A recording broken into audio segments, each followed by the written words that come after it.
Bem, sejam bem-vindos ao meu primeiro vídeo. Bem, hoje eu vou contar a história sobre a ascensão de Roma e como é que o Império Romano ficou tão grande. Sem mais enrolações, bem, antigamente Roma era uma monarquia controlada pelo um rei, como qualquer cidade-estado na antiguidade. Mas tudo isso mudou quando baniram o último rei de Roma. Eles não sabiam, mas aquilo era uma coisa revolucionária. Imagina, naquela época, ninguém esperava que um reino podia ser comandado sem um rei. Mas voltando para o assunto, agora Roma era comandada por 2 cônsules, que funcionavam como primeiro-ministro, que eram eleitos a cada um ano. Também tinha o Senado, que basicamente manifestavam a vontade dos ricos e poderosos locais. Assim, eles controlavam vários setores da sociedade. Muito bem, já que Roma ficou com uma estrutura muito desenvolvida. Mas talvez a maior mudança foi em seu exército. Bem, eu agora vou explicar o porquê o exército romano tinha se tornado superior. Mas para isso a gente vai ter que voltar para a época onde Roma era uma monarquia. Durante a monarquia era obrigatório a entrada para o exército, principalmente para os camponeses, o que era ótimo para o estado. Só que era horrível para a população, já que eles se viam fora de suas terras e suas famílias.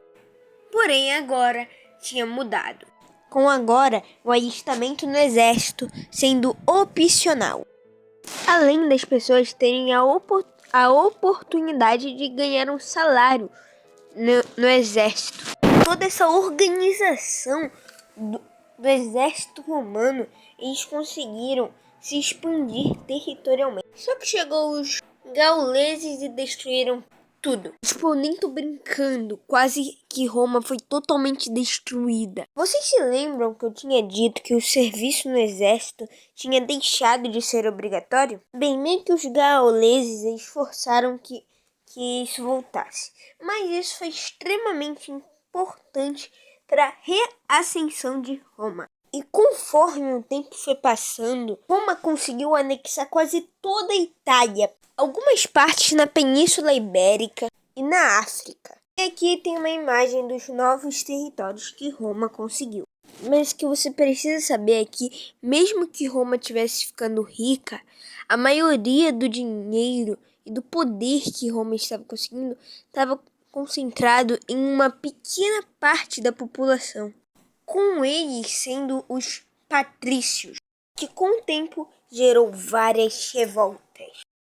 E daí surgiu o primeiro triunfado de Roma. E eles foram criados para basicamente impedir que Roma se destruísse. E até que deu certo. É claro, tirando a parte em que eles começaram uma guerra civil. Mas o que vocês precisam saber é que Júlio César venceu e se declarou ditador perpétuo. Simplesmente lhe dava poder absoluto e vitalício sobre Roma. E em seu tempo de governo, ele conseguiu várias conquistas territoriais. Só que depois ele morreu. E assim assumia o cargo seu filho, que participou do segundo triunvirato. E esse daqui eu vou ficar devendo. Eu não consegui achar a imagem do mapa da divisão. Só que o que você tem que saber é que Roma se dividiu em 3. Só que isso não durou muito tempo.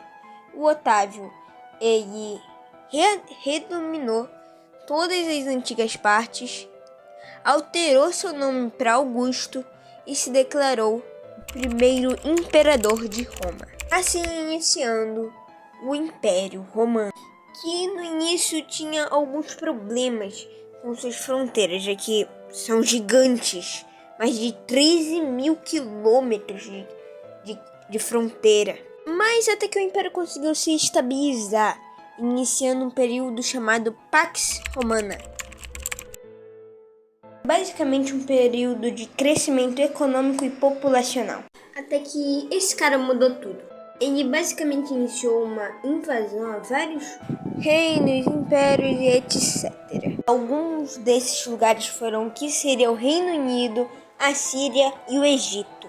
E essa foi a ascensão de Roma, com todo o tamanho e território que vocês veem nos mapas.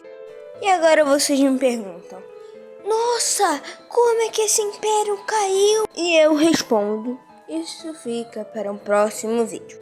Agora, falou e tchau!